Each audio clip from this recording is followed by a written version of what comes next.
Oke, ini nama-nama kami ya yang hadir di sosialisasi kali ini. Langsung next saja. Video. Oke, saya jelasin dari awal lagi ya. Bullying adalah sebuah tindakan kekerasan maupun penindasan kepada orang lain di secara jaga ya. Ini pengertian bullying adalah segala bentuk penindasan atau kekerasan yang dilakukan dengan cara sengaja oleh satu orang maupun kelompok yang lebih kuat atau berkuasa terhadap orang lain dengan tujuan untuk menyakiti dan dilakukannya secara terus menerus. Jadi kali ini kita akan memberikan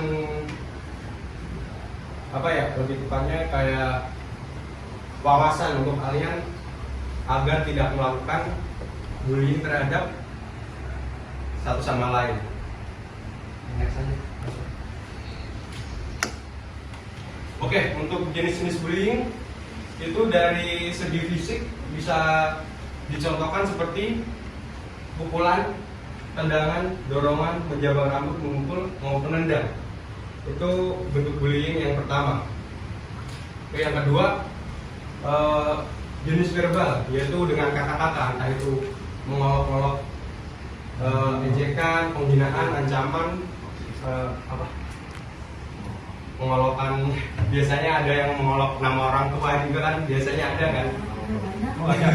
Banyak. Kurang lebih seperti itu.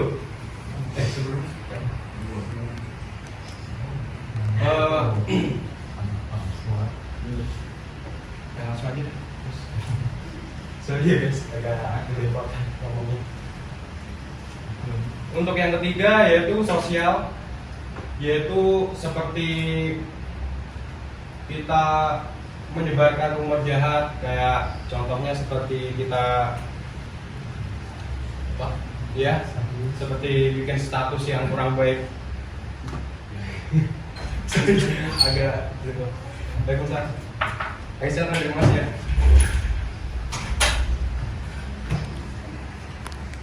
Sebentar ya.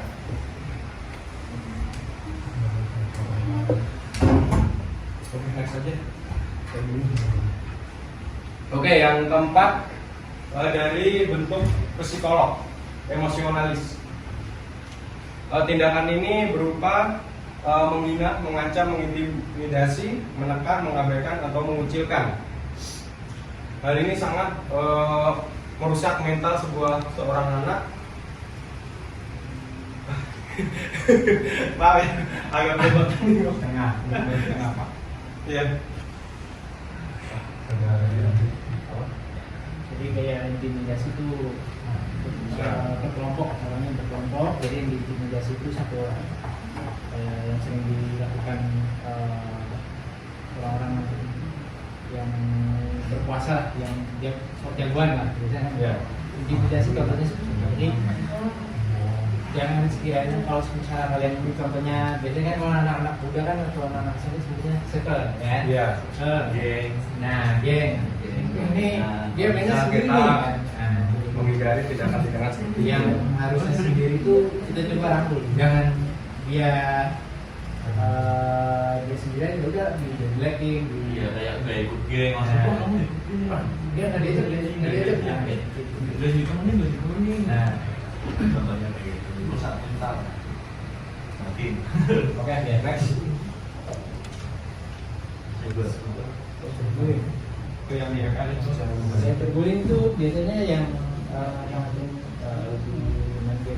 Game toksik. emang pasti semuanya pernah ngelakuin lah ini Iya. toxic. itu biasanya orang yang nggak suka sama kita terus Kita toksikin. ya toksik, bikin status penjara dan sebagainya, Yes. gitu, posting jelek dan sebagainya, bikin status itu saya nggak Berikutnya, dari sini ada yang mau ditanya? Tanya. ini biasanya Biasanya itu apa mas? Tuh, siapa namanya? Yang punya gitu ya. Oh, bersih. Ayo masih ini apa? Ada.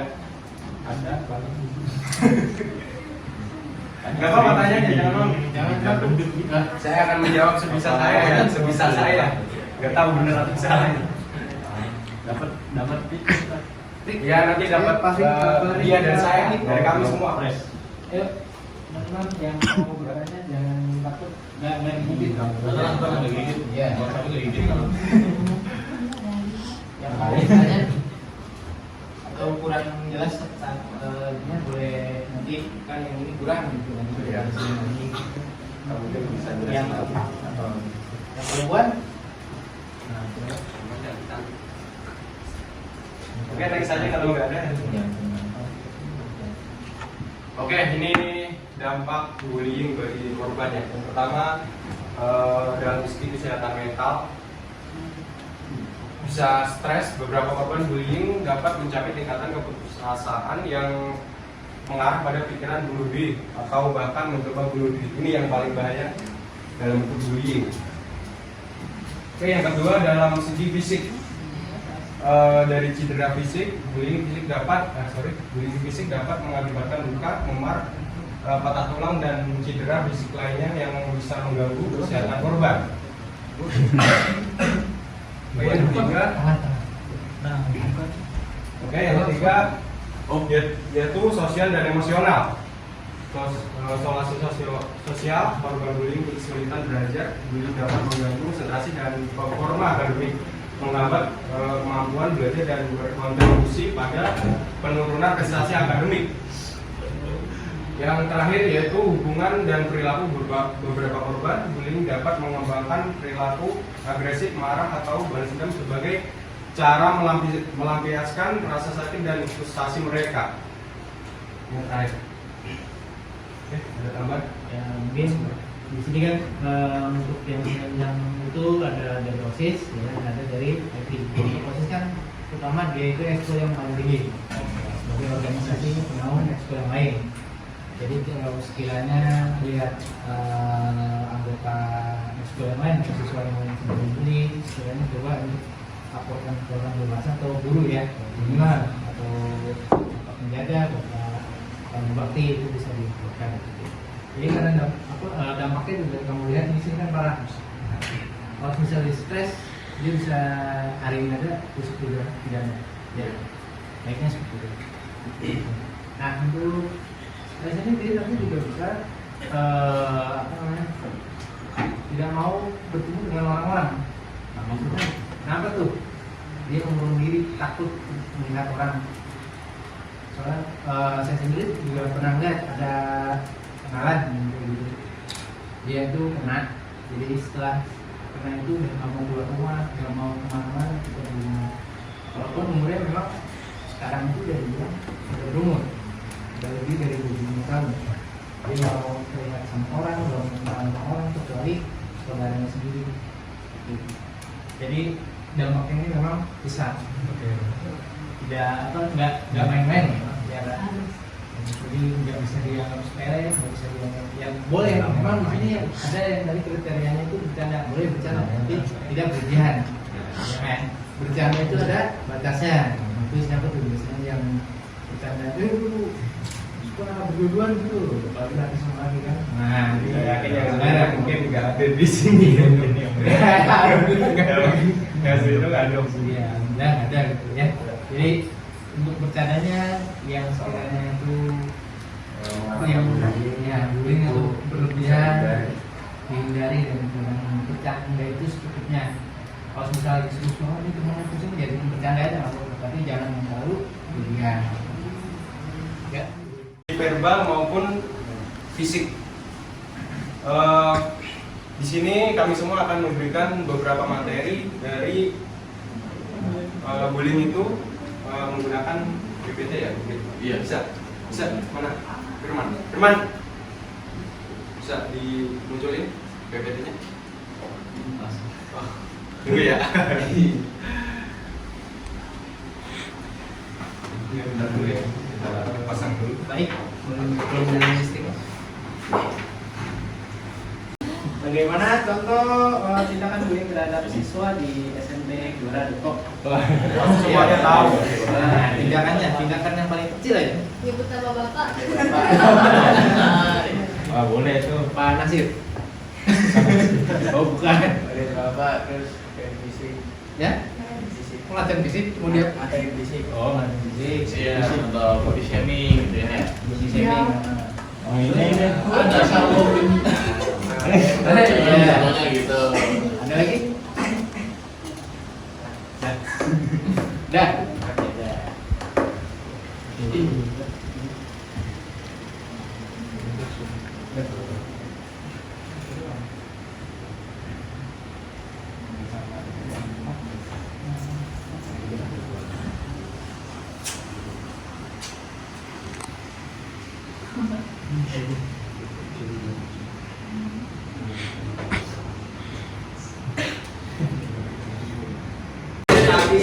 Coba nih. Boleh ya kak? Iya. Kak mau nanya, emang ada penjara buat anak di bawah umur? Ada lagi? Udah. Iya. Ya. Oke, untuk menjawab pertanyaan dari kami siapa untuk penjara anak di bawah umur itu ada, tapi penjaranya itu memang dia itu dibentukannya bukan beruji, tapi dikasih sedikit sosialisasi gitu untuk kamu hidup selayaknya seorang anak SMP. Nah, jadi kami penjaranya itu nggak dibalik beruji, tapi kasih sosialisasi untuk kehidupan, baca, belajar dan lain sebagainya. Karena penjaranya dewasa yang melakukan hal yang tidak boleh dilakukan seperti mencuri dan sebagainya itu beda. Walaupun memang anak tersebut itu pernah melakukan pencurian ataupun pembunuhan dan sebagainya, itu tetap dikasih sosialisasi.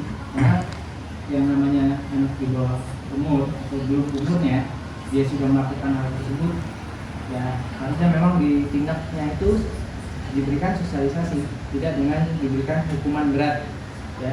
Jadi seperti itu. Cukup? Ya. Ada yang mau? Tadi namanya siapa? Basic.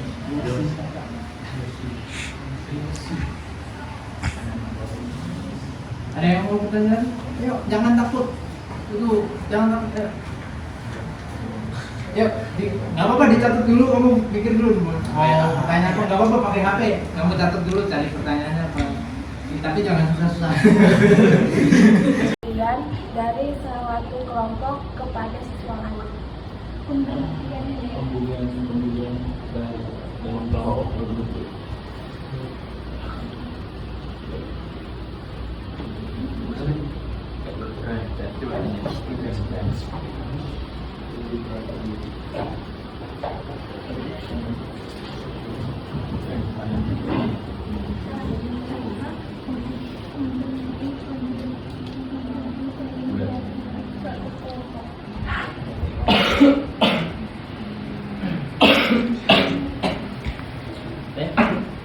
Pertanyaannya tadi cara melakukan pembuktian dari pemberian suatu kelompok ke kelompok ke kelompok lain atau bagaimana? Perorangan. Dari suatu kelompok ke siswa lain. Siswa lain berarti siswanya perorangan Iya. sendiri. Oke. Ya, gitu. Untuk caranya itu memang kalau siswanya itu sekiranya bisa berbicara dengan orang lain atau seseorang yang lebih dewasa atau bapak atau guru, ya dia bisa berbicara dengan orang tersebut. Nah, untuk yang kelompoknya itu mungkin kalau misalnya orang-orang di sekitar atau orang lain tahu, kita bisa memberikan sebuah edukasi. Jadi hal yang mereka lakukan itu tidak baik untuk orang lain atau untuk diri kamu sendiri, betul ya? Nah, karena apa yang kamu lakukan untuk merugikan orang lain, kamu sendiri juga dirugikan. Terutama dia itu bentuknya itu kelompok, jadi cara pencegahannya itu ya jadi orang-orang di sekitar, seperti orang tua atau teman-teman juga bisa, atau ya seperti guru atau orang dewasa yang lainnya.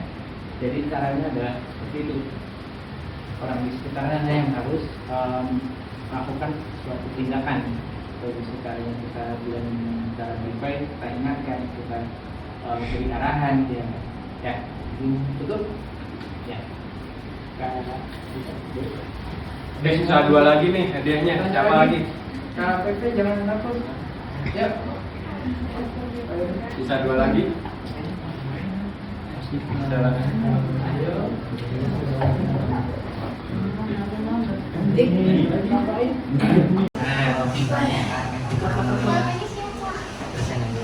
Kitchen, kalau misalnya kita melihat ada yang hal apa aja yang bisa dilakukan. Kalau kita melihat ada yang dibully, hal apa yang dilakukan, hal apa saja yang dilakukan. Oke. Ya. Jadi pertanyaannya itu suatu tindakan apa yang dilakukan yang ketika ada seseorang yang dibully. Yang pertama kita melakukannya itu kalau misalnya dia itu kemudiannya sudah ranahnya itu mau berantem kan, kita coba pisahkan dulu, kita coba tenangkan, kita tanya masalahnya apa. Nah, kalau sudah ketemu masalahnya kita coba bicarakan baik-baik dan juga kita coba untuk melakukan nasihatnya itu apa yang dia lakukan, seperti contohnya si A ini ngatain si B. Nah, kita coba kita coba untuk tanya terlebih dahulu, kenapa kamu ngatain si D? Ternyata si B ini memang seperti itu orangnya. Kita tadi mengingatkan aja, karena kalau misalnya kita mengambil tindakan yang seperti itu mungkin itu ada suatu kerugian dari dua pihak gitu. Ya kalau enggak kita bisa melaporkan ke guru maupun ke security yang ada gitu. Udah cukup jelas? Udah? Tidak. Ya, terima kasih.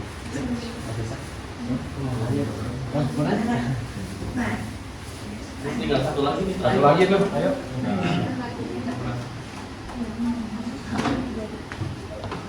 Silakan dulu. Asik. Silakan. Ayo, kakak OSIS.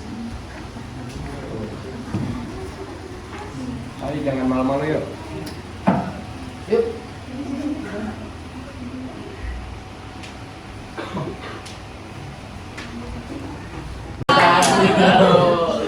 Ya, kan untuk bullying itu kan kita tidak tahu kapan ditindaknya. Ya, Bagaimana? jadinya itu.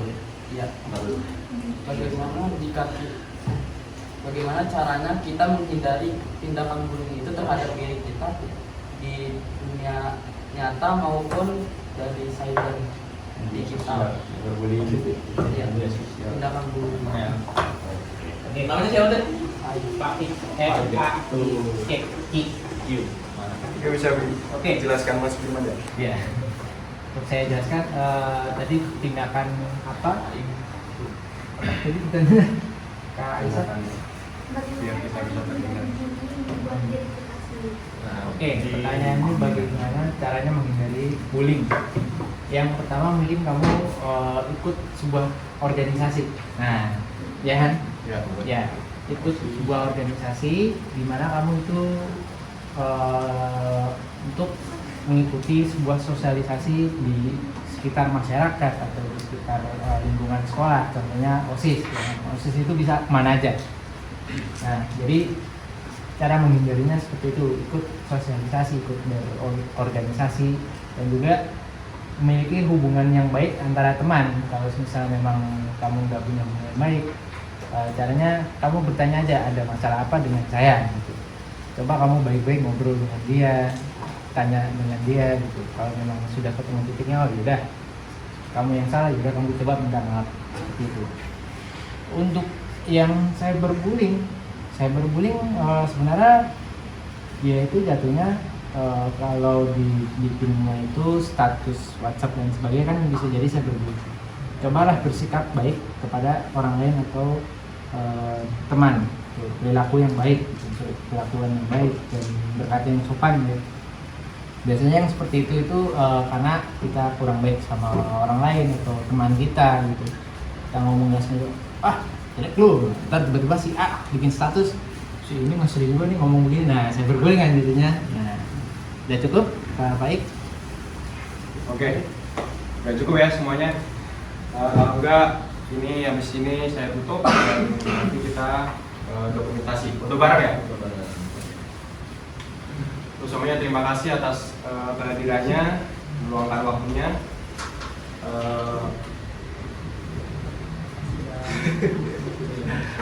Saya sangat berterima kasih aja karena kalian sudah meluangkan waktu untuk kami untuk tugas makalah kami di semester awal ini.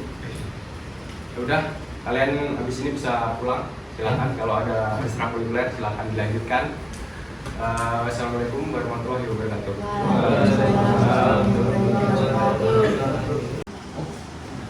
Saya mencari ide ya.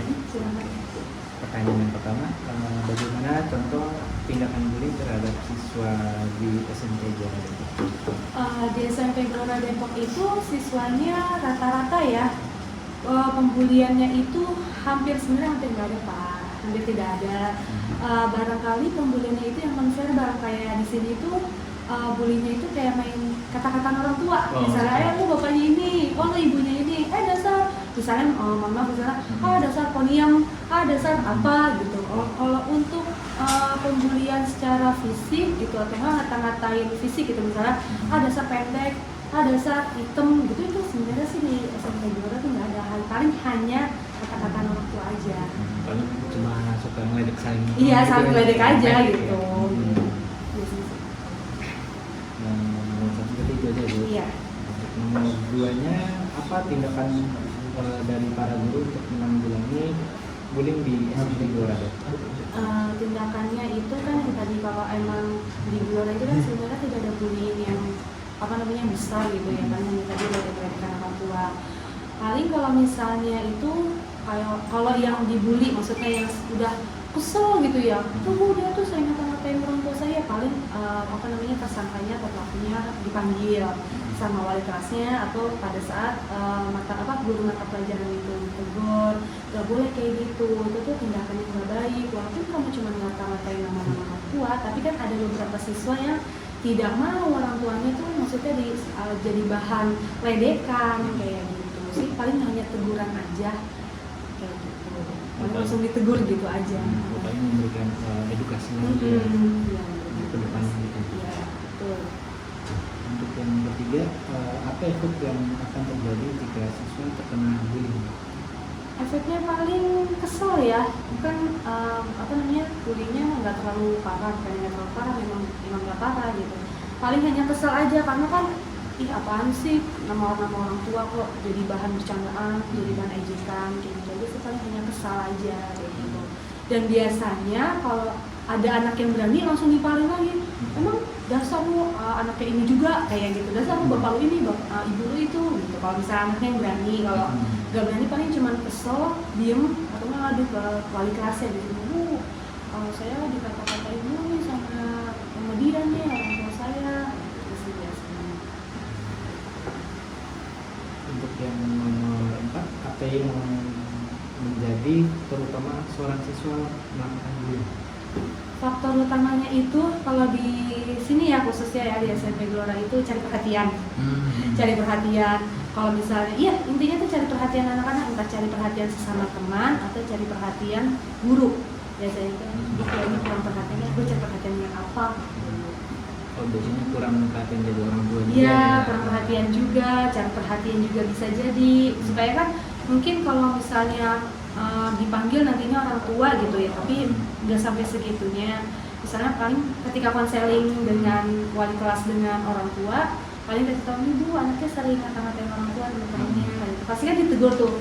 Otomatis kalau emang anak yang kurang perhatian itu seneng, ternyata gue diperhatiin juga nih ya, kayak gitu. Masih ada kasih sayang dari orang tua ya. Iya.